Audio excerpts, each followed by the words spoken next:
Chegamos na parte do vídeo que talvez vocês estejam mais interessados, né? Eu falei muito de leis, como que é sistemas, regras e tudo mais, que é uma coisa que a gente tem que entender, mas a parte divertida é aqui, né? Quais tipos de renda que a gente consegue ter com o imóvel, então?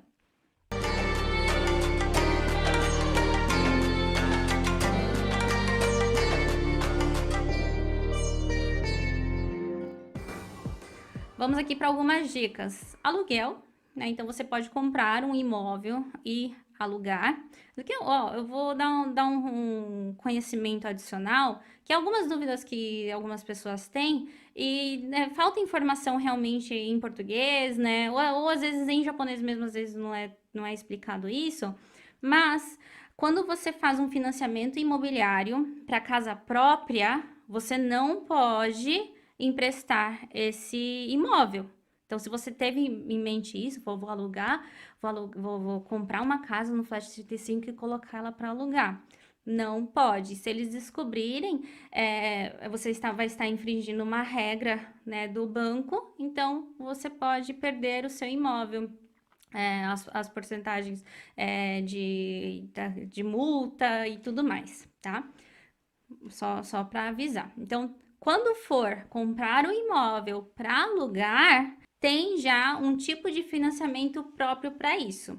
E óbvio que a taxa de juros ela não é tão atrativa quanto a taxa de juros de um financiamento imobiliário para casa própria. É óbvio, tá? Então, quando é para casa própria, você tem taxa de juros mais baixas do que se você for fazer um financiamento, um empréstimo de negócios. Porque afinal, gente, a gente vai estar falando de business, não é mesmo? Então você precisa procurar uma imobiliária especializada que vai fazer essa parceria com você. Você vai assinar o contrato com a imobiliária, decidir as condições do aluguel. Então por isso que eu falo que é um business, né? Que você tem que pensar muito qual é o valor, não é porque, né, você quer lucrar muito que você vai colocar o aluguel lá em cima. Você tem que ver qual que é a base de aluguel daquela região. Se realmente é uma região legal de se colocar um imóvel para alugar, será que não é melhor vender? Então tem que ter todas essas estratégias. E assinar o contrato. Então vamos ver uma por uma aqui, né? Então procurar uma imobiliária especializada. Talvez vocês não saibam, porque como eu acabei de falar para vocês, né, falta um pouco de informação, né, não só em português, mas em japonês também, mas tem imobiliárias que são especializadas em aluguel. Normalmente são imobiliárias, sabe aonde? Aquelas imobiliárias que ficam situadas na frente da estação ou perto de faculdades, sabe? Porque um universitário, ele não vai comprar uma casa, não é mesmo? O universitário, ele vai alugar normalmente uma kitnet. Então, por isso que eu falo que é um business e tem que ser estratégico. Então, perto de universidades, perto de faculdades, se você tiver um apartamento kitnet, a chance de você conseguir alugar esse imóvel é muito mais alta do que se você tiver um apartamento 2 LDK para uma família, sendo que não é um local de uma família se morar, não tem nenhum showgaku por perto. Olha só outra dica aqui. Então, procure uma imobiliária especializada, né? Tanto para comprar um imóvel, a hora que você for comprar um imóvel para alugar, quanto na hora de vender. E óbvio também, mas vou deixar falado aqui, a imobiliária especializada em venda de propriedades para aluguel, ela não é uma imobiliária especializada para alugar um imóvel. Então, na verdade, você tem que ter duas imobiliárias ali. Outra questão é a forma de como que você vai assinar esse contrato com a imobiliária. Aqui no Japão a gente tem dois tipos de formas de contrato. Um se chama Baikai, que é onde a imobiliária, ela meio que toma conta de tudo, né? Ela faz, perdão, ela não toma conta de tudo. Ela faz um anúncio do imóvel, ela procura um inquilino com você. Só que quem vai decidir se você vai realmente emprestar aquele aluguel para aquela pessoa ou não é você. Então ela vai te ligar para você e falar assim: olha, tem fulano de tal que ele quer alugar o seu imóvel, né? Só que ele tem dois filhos, às vezes a pessoa não quer que tenha criança porque a criança pode danificar o imóvel. Questão de pets também, né? Aqui no Japão tem muito assim que não alugamos esse apartamento para quem tem pet. Ou alugamos esse apartamento para quem tem pet só se for cachorro de pequeno porte, sabe? Tem isso porque, né, aí quem decide é você. Se você quer preservar o seu apartamento, então, às vezes, limitar esses inquilinos seja uma forma de você conseguir preservar aí o ambiente. E também temos a forma Dairi. Dairi é onde a imobiliária, ela toma conta de tudo. Ela procura a pessoa, ela, né, ela procura a pessoa, ela negocia com a pessoa e ela fecha o contrato com a pessoa para alugar o seu imóvel. Então, temos dois tipos de contrato. E óbvio que você tem que decidir as condições do aluguel. Uma coisa interessante também própria do Japão é o rekin. Então, assim, normalmente tem shikikin, rekin. Shikikin é a luva. Então, às vezes, né, quando você vai alugar um apartamento, você tem que pagar uma luva, duas luvas. Então, aqui, lembre-se que agora você tá do outro lado do jogo. Então, é você que vai decidir se você vai colocar luva para a pessoa alugar. E o requiem é um dinheiro que ele vai para o dono. Então, se você quiser esse dinheiro, aí você coloca um requiem também. Mas lembre-se que shikikin e requiem são coisas que fazem com que os inquilinos fujam, sabe? Tanto é que, ao fazer uma pesquisa ali na imobiliária, por exemplo, no website da imobiliária, tem alguns filtros que é Shikikinde Nashi, onde a pessoa ela procura já imóveis para alugar, apartamentos, né, de aluguel, onde não tem taxas de luva e nem durequim. Então, se ela colocar nesse filtro, já era, né, o seu contrato. Então, pensem sempre nisso, pensem que é um business, que você tem que ser atrativo para que a outra pessoa more no seu apartamento e que você tem que ser estratégico e que seja também rentável aí no seu negócio. E a hora de assinar, né? Então, na hora de assinar, quando é o formato da IRI, onde a imobiliária toma conta, né? Ela toma conta de tudo até do contrato. E mesmo no formato Baikai, você não precisa ir até lá e assinar junto com a pessoa para ela alugar o seu imóvel. Acho que quem já alugou um imóvel aqui no Japão deve entender muito bem, né? Quando você vai ali na imobiliária alugar um imóvel, não vem o proprietário, bom, às vezes vem, né? Mas não vem o proprietário ali para assinar e olhar de cara a cara com você, sabe? Então você consegue fazer isso à distância. Tanto é que se você morar num apartamento alugado, vê o seu contrato e, de curiosidade, veja aí quem que é o proprietário desse imóvel. Se for uma pessoa física, até de curioso, veja onde que ela mora, porque ela vai ter o endereço dessa pessoa, se ela for uma pessoa física, sabe? Já teve caso, né? Porque nessas coisas eu sou curiosa. Quando eu era mais jovem e morava de aluguel, eu já dei uma olhadinha assim no contrato e a pessoa era lá de Hiroshima. Então pode ser que o proprietário ele seja, né, de uma outra província e não tem necessidade de estar ali presente na hora do contrato, mas ele vai assinar o nome e tal e carimbar. Uma diquinha que eu dou, né, para finalizar aqui o nosso business de aluguéis de imóvel é que você sempre deixe o imóvel aparentável, porque assim, como a imobiliária que ela vai tomar conta, né, dos anúncios, ver quem tem interesse ou não, pode ser que a qualquer momento pode ir uma pessoa lá e ver o imóvel por dentro. E se você periodicamente não fizer um SOD, né, não fizer uma limpeza, tirar os matos, né, se for uma casa, por exemplo, corre o risco de ali ficar uma imundície e ninguém querer alugar esse imóvel, sabe? Então, sempre periodicamente dê uma arrumadinha. Tem imobiliárias que cobram um valor à parte para fazer essa manutenção por você. Você também pode ter uma renda com imóvel através da compra e venda. Então, eu dei uma dica sobre aluguel, temos também a compra e venda. A compra e venda, ela tá sendo bem assim interessante nesses tempos para cá, porque ó, eu trouxe até uma palavrinha-chave em japonês aqui para vocês. Iji ficou muito popular o Iji aqui no Japão. O que é Iji, Clarice? Aquela pessoa que morava em Tóquio, ela se muda lá para uma ilha de Kagoshima, sabe? Lá em Kyushu, por exemplo, né? Então, mudar esse ambiente, né, de moradia ficou bem popular por questão, né, dos serviços ficarem mais flexíveis, questão do home office, né, dependendo do trabalho da pessoa também, ela não precisa, né, ter um local fixo. Isso é um exemplo aqui de casa, né? A gente morava lá em Saitama, porque eu trabalhava em Tóquio, então eu precisava morar numa província perto de Tóquio.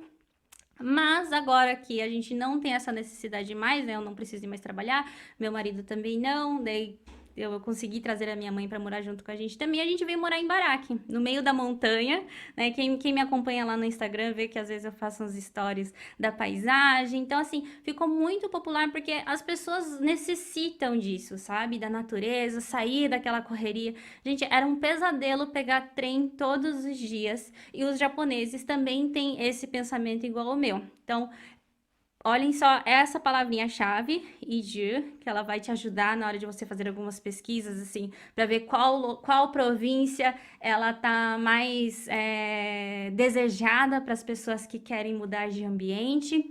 E pesquisem também, ó, eu trouxe outra palavrinha-chave para vocês. Aqui é a banca. Aqui é a banca. Lembra que no comecinho desse vídeo eu falei para vocês que tem muitas casas que ficam abandonadas? Então, tem muitas casas que ficam abandonadas, mas que elas ainda estão numa situação boa ou num ambiente muito bom, que nem o caso aqui da minha casa. E a minha casa, inclusive, ela estava no Akia Banco. Por isso que eu trouxe essa dica aqui para vocês também. Então, no Akia Banco vocês conseguem achar casas bem em conta. E o Akia Banco, ele é administrado pela prefeitura daquela cidade, sabe? Então, é um local, né, de segurança que você consegue ter um acesso mais fácil e também com o valor bem mais em conta do que se estivesse numa imobiliária. Mas, por fim, o intermediário do Akia Banco é um corretor de imóveis, né? Então, ele vai cobrar todas aquelas taxas, tudo, mas o valor do imóvel em si você consegue achar ele bem mais em conta do que se estivesse publicado diretamente numa imobiliária.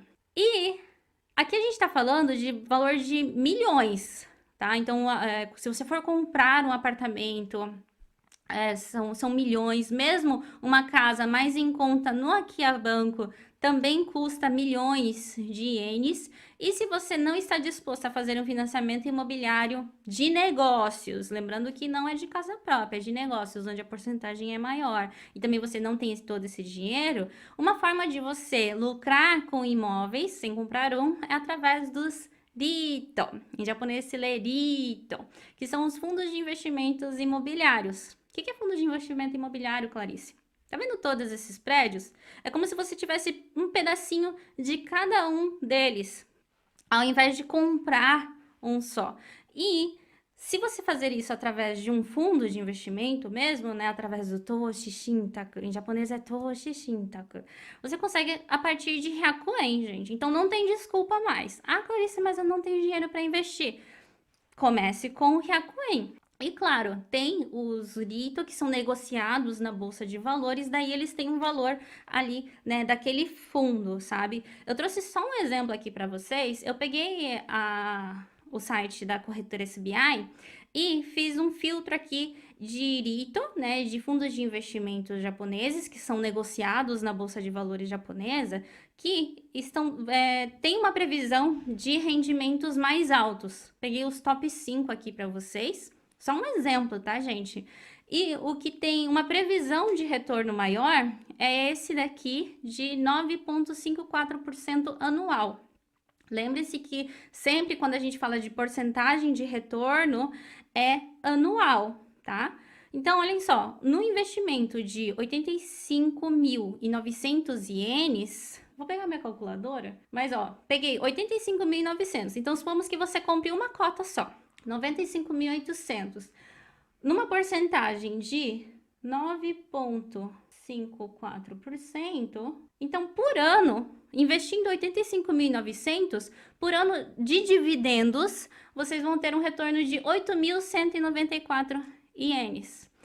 Quantas horas você precisa trabalhar, ou às vezes até quantos dias você precisa trabalhar para ter esse retorno? Então, mas é por ano, mas é um dinheiro que só dele estar ali você vai ter esse retorno. Fora a valorização também que esse fundo de investimento em imóveis, ele pode ter ao longo do tempo, né? Então tenha em mente isso, é um investimento que você vai estar fazendo e que vai estar te retornando. E por que que eles conseguem retornar essa quantidade de rendimento? Porque eles vão fazer o que a gente acabou de ver agora. Eles vão pegar esses prédios ali, vão emprestar para as pessoas, vão ganhar os aluguéis e um pouquinho desse lucro que ele teve, ele vai retornar para os seus investidores, que no caso é você. Então, lembrem-se dos dito, lembram que em japonês tudo em katakana que se lê, né? Se lê dito, não tem uma pronúncia bonita, tá? E você pode investir. E como que eu faço para investir em um fundo imobiliário, Clarice? Você precisa ter uma conta em uma corretora japonesa, que nem o exemplo que eu dei aqui é a corretora SBI. Ah, inclusive, quem é aluno e está assistindo aqui, gente, na aula ao vivo de hoje, eu vou falar sobre investimentos em Rito. Então, quem, né, puder assistir hoje à noite, às 8 horas da noite, vai assistir ao vivo junto comigo. Quem não puder assistir ao vivo, essa aula ela ficará gravada e ela ficará ali no acervo também, que vocês vão poder assistir depois. Normalmente as aulas ao vivo elas somem, mas essa aula é uma aula muito especial, então ela vai ficar gravada ali no acervo para vocês depois também, tá? Mas, olha só. Voltando aqui no assunto, para você abrir, né, uma conta na corretora japonesa, você precisa ter residência no Japão. Para estrangeiros, você precisa ter mais de 3 meses de visto. Na verdade, a corretora, ela pede 2, mas para garantir, eu sempre falo 3 meses. Então, se você tá para o seu visto renovar, renova o seu visto primeiro, tá? E deixa ele lá de 1 ano, 3 anos, 5 anos, para daí sim dar essa entrada na corretora, tá? E os documentos necessários são os documentos básicos: My Numbers, Airu Card, a carteira de motorista, Rokensho. Uma coisinha também, eu tô muito tempo já dando aulas, né? O Xuxincha Financeiro já tem 3 anos, aqui no YouTube também, o nosso YouTube a gente começou em 2019, e eu já recebi muitas dúvidas, sabe? Isso vai me aprimorando também para tentar entender qual dúvida que talvez esteja aí na sua cabecinha agora. Uma questão é o My Number. Talvez você já tenha ouvido falar para nunca divulgar o seu número do My Number. Porém, a corretora de investimentos, a bancos, né? Eles lidam com a receita, né? Porque afinal, você vai estar investindo o seu dinheiro, tem forma também de você já, na hora que você vender um fundo de investimento, ele já ser tributado e você não precisar fazer a declaração de imposto. Mas então a corretora, ela precisa avisar a receita que ela já retirou essa sua tributação e já foi paga, não é mesmo? Então, por esse motivo, eles vão pedir o My Number e você precisa mostrar para eles qual o seu número do My Number. Então, tem que dar a frente e verso do cartão My Number, sabe? Então, assim, né, já explicando um pouquinho, né, um conhecimento adicional para vocês, tem forma de você deixar ali, né, já registrado que você quer que já deixe feita a tributação. Então, para quem é assalariado, só de fazer o Nematsu-Chosei, você não precisa fazer a declaração de imposto de renda, mesmo que você obtiver lucro desse investimento, porque ele já foi tributado e já foi retirado na hora da venda. Tem como fazer, é uma configuração que você faz, tá? Tem como fazer esse tipo de configuração. E a solicitação, gente, ela é online. Então, você entra online na plataforma da corretora, coloca os seus dados. Se é estrangeiro, no caso da corretora SBI, se é estrangeiro, eles enviam um formulário para você uma vez, você preenche e tal, devolve, e dali eles te enviam o login e senha para você já começar a investir. Para quem tiver interesse, entra na descrição desse vídeo que vai ter vários links. Na verdade, vai ter o que eu falei no comecinho do vídeo, né? A lista de espera. Para quem quer fazer declaração de imposto de renda por conta também, a gente está criando um guia, declaração de imposto de renda no Japão. Já entra na lista de espera desse guia que a gente vai lançar já mês que vem. Vai ter também desses livrinhos que eu mostrei para vocês agora e vai ter um link para a corretora, tá? Eu recomendo a corretora SBI, mas lógico que tem várias outras corretoras aqui no Japão, né? Tem a corretora Rakuten, tem a Manex, tem Matsui, tem várias outras corretoras ótimas. E é o que eu falo para os meus alunos também. Não tem uma regra, Não é porque, por exemplo, você é meu aluno que você precisa investir na corretora SBI. Lógico que todas as aulas passo a passo são da corretora SBI, mas não tem necessidade de você investir nessa corretora. Você pode escolher uma corretora que você tem mais afinidade, às vezes o Google Tradutor funciona melhor, sabe? Então você escolhe aí a sua corretora queridinha, a minha SBI, você escolhe a sua e bora investir, gente. Espero que tenham gostado dessa aula sobre imóveis de hoje. Eu gosto de trazer assim um conhecimento base, né? Não falar só de investimento, só de investimento, só de investimento, porque afinal, né, se você não entender como que é a estrutura de uma transação de um imóvel, por exemplo, né, o sistema de imóveis, o sistema tributário também, eu quis trazer hoje para vocês não verão como é atrativo, não querendo influenciar, mas vocês não verão como é atrativo começar com fundos de investimentos. Porque você consegue começar com um pouco, você não tem essa dor de cabeça de se a pessoa vai alugar o seu imóvel ou não, se você vai conseguir vender por um valor X ou não. Lógico que você vai ter uma dor de cabeça ali na hora de escolher o fundo mais apropriado, mas ele é diferente, sabe? A forma de investimento é diferente. Eu gosto também de falar muito para vocês que essa questão de você comprar um imóvel e vender ou alugar é investimento sim, né? Porque você vai estar colocando uma quantia alta para ter um retorno, mas além disso, ele é um modelo de negócio onde você é o chateau, você que vai tomar todas as decisões. Às vezes você vai precisar contratar pessoas, no caso você vai ter que fazer parceria com imobiliárias. Então é um modelo de negócio que você tem que estruturar muito bem estruturado para daí sim conseguir dinheiro, tá? Então